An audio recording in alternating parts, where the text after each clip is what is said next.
again, at the end of the day, we really have to invoke this provision of the law na ito nga ang kine-question ngayon ng kampo ni Senator Bato. Pero, sir, sa inyong sinasabi ngayon, nangangahulugan na sino mang law enforcement agency, gaya ng pulis, NBI, di po Yes ba? po. Tama? Opo. Opo. Ay pwedeng mag-implement nito. Sa NBI po, sila ngayon ay gusto itong ma-implement. Sa panig ng pulisya, yung DILG Secretary mismo nagsabi na hindi ito valid. Yun, if you read the news, di ba? Siya nagsasabi kasi nga daw hindi na tayo miyembro ng ICC and kailangan daw idaan sa Interpol. What's your take on that?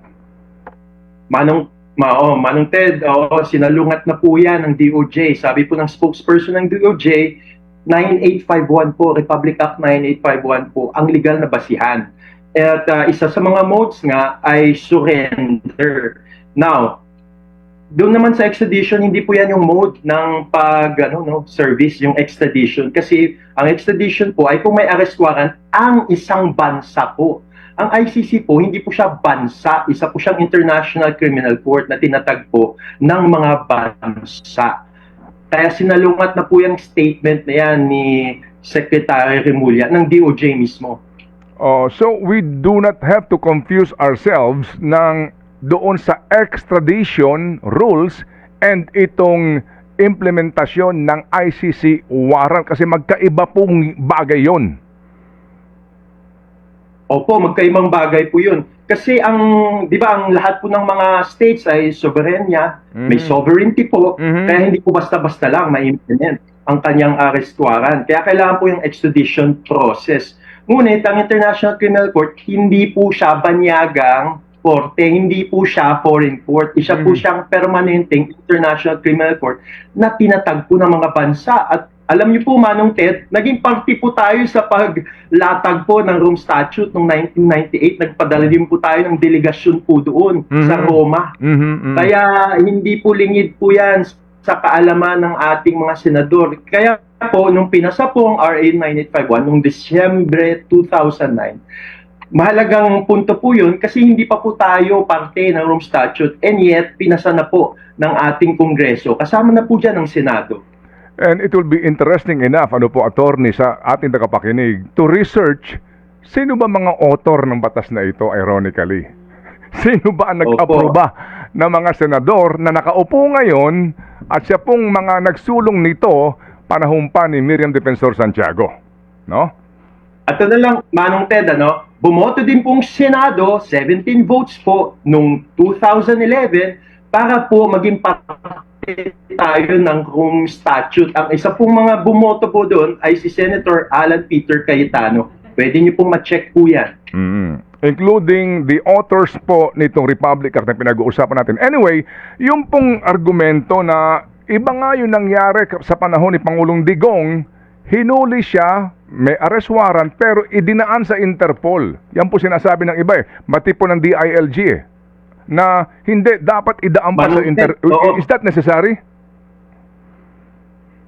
Manong Ted, ganito lang po ang Interpol. Ang Interpol po ay taga-abot lang po. Kasi ang Office of the Prosecutor po ng ICC at Interpol, mayroon po silang Memorandum of Agreement. So kung mayroon na pong na-issue, napalabas ang ICC na arrest warrant, napadaan po ng Office of the Prosecutor sa Interpol. Ngunit, ang Interpol po, wala po siyang pulisya, wala po siyang tsapa. Isa lang po itong international organization kung saan po nakikipag-ugnayan ang mga bansang miyembro po nito. Kaya suma total po, ang pag-implement po ng isang ICC arrest warrant ay nasa sa bansa pa rin yun, sa Pilipinas pa rin. Kaya ang legal na basihan pa rin po ay RA 9851. Kaya yung rason, ang dahilan po na dapat Interpol ang ating sundin, hangin po ang rason po yun. Alright, so nangangahulugan po na ang dapat ang PNP na law enforcement agency, ang NBI hindi na hihingi pa ng Interpol red notice o anumang pong dokumento galing sa kanila to effect the arrest. Hindi na po. Kasi taging tagapag-abot lang po yan. Opo, ang Interpol. Okay. Para na po nating sabihin, sana po merong pinadalang LBC o DHL o anuman, oo.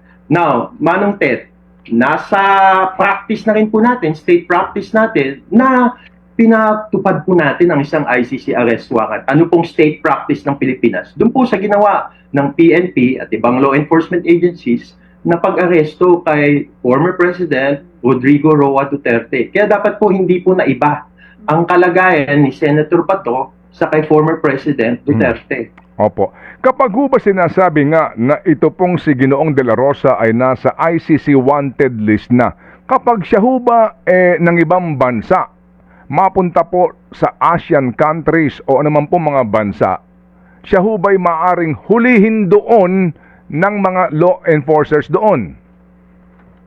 Now, ang tanong na naman pong malaki dyan ay kung willing po silang i-enforce po yun, ipatupad. Now, ang talagang merong obligasyon na ipatupad po yun ay mga bansa saan man sa mundo na miyembro po ng Rome Statute. At sa Asia po, ang mga miyembro niyan, example po ay Japan. Isang example lang po yan. Kaya kung miyembro po sila, dapat po ipatupad nilang ICC arrest warrant kung nandoon po si Senator Bato. Nangangahulugan po na ang requisite nga po dito para siya ay hulihin sa ibang bansa kung yung bansang ito ay miyembro ng ICC at willing to enforce the warrant. Alam mo, Manong Ted, kung talagang miyembro siya ng ICC, hindi na po siya dapat willing. Obligasyon na po niya na ipatupad po yun. Kasi nasa tratado po yan, nasa kontrata niya yan sa Rome Statute. Now, ang mga bansa po na hindi po miyembro ng ICC, pwede rin po nilang i-implement, pwede po nilang ipatupad kung willing po sila. Yun po yung kaibahan. At kung meron silang bakas para ipatupad po yan. Okay. Ngayon po, attorney, wala ho naman daw record pa ang immigration na si Ginoong De La Rosa ay nakalabas na po ng Pilipinas. Sa mga nakikinig ngayon sa atin na law enforcement agencies, particular po ang pambansang pulisya at mga kagawad ng NBI, kapag ho ba nila nakita si Ginoong De La Rosa, maaari ba nila siyang mapayapa na arestuhin gamit ang ICC warrant na ito? Pwede po yan. Kasi mayroon naman pong ICC arrest warrant at mayroon naman pong legal na basihan. Kaya nga po sa Section 17, Manong Ted, nakalagay Philippine Authorities. Authorities, naka-plural po. Kasi yan yung executive natin, acting po through the law enforcement agencies po. Kaya pwede po, PNP, NBI po. Pwede ba mga tuwiran si Ginoong De La Rosa o maging ang kanyang mga abogado na maaari niyang kasama sa panahon na mayroong huhuli sa kanya o sino man po na sandali lang, meron pa kaming pending petition. As a matter of fact, kahapon nag-file kami ng urgent motion para nga magpalabas ng TRO ang Supreme Court.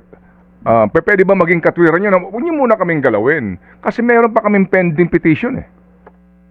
Hindi po, Manong Ted, hindi po pwedeng argumento. Kasi ang jurisprudence po ng ating Supreme Court, ang executive po, presume constitutional ang kanyang mga ginagawa, ang kanyang mga action, unless meron pong TRO ang ating mga korte. Kung wala pong TRO, talagang ibig sabihin, wala pong legal na balakid sa gagawin man ng executive department.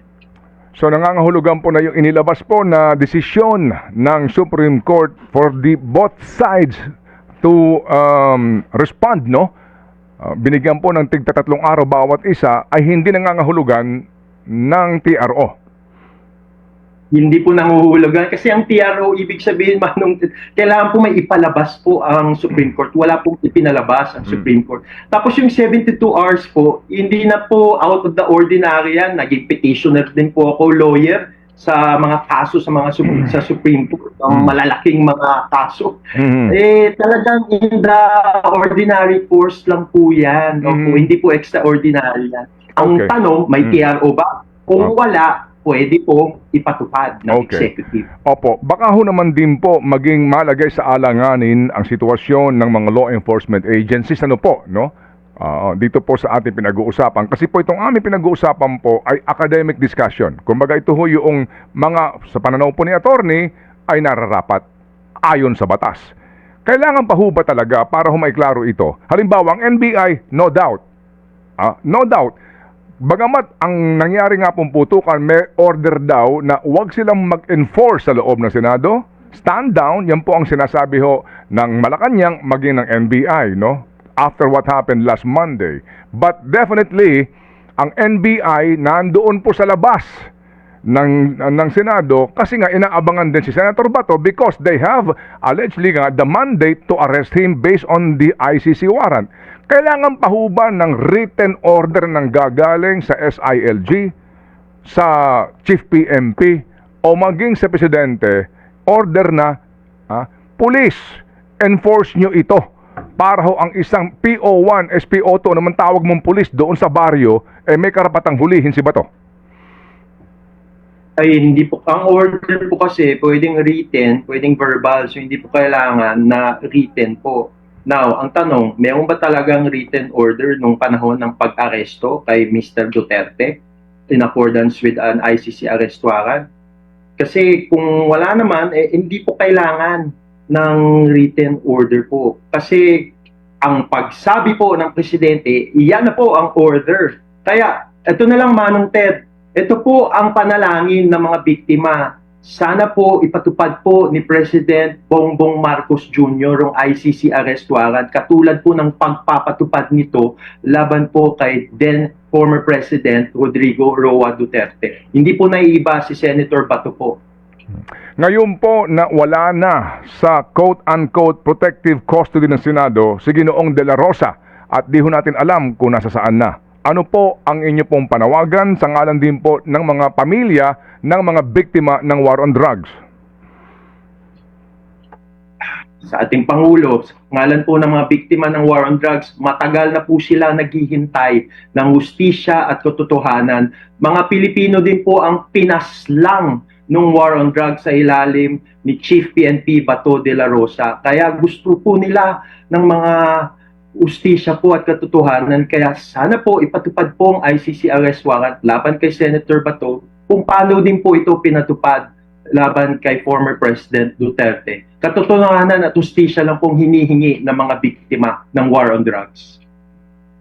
Yan po ang panawagan sa pamamagitan po ni Attorney Gilbert Andres. May tanong ka ba ba? Chat, please. Yes, oo. Attorney, meron po ba kayong mensahe dito sa mga senador na nagsasabi ngayon na itong nangyari kay Senator Bato, this is not an escape kasi hindi naman daw po valid itong ICC arrest warrant. Ano pong gusto niyo sabihin sa kanila? Well, sa ating mga senador, talagang gusto po natin ng isang Senado na nirerespeto ang kanyang independensya, nirerespeto ang kanyang kapangyarihan. Ngunit ang tanong ko naman po sa mga senador, mayroon po ba tayong self-respect para po respetuhin ang mga batas na pinasa nyo na rin po, kagaya ng RA 9851. Dinggin nyo rin po ang mga panalangin ng mga biktima para sa katotohanan at hustisya. Salamat po. Alright. Attorney Andres, muli po, salamat na marami sa pagbibigay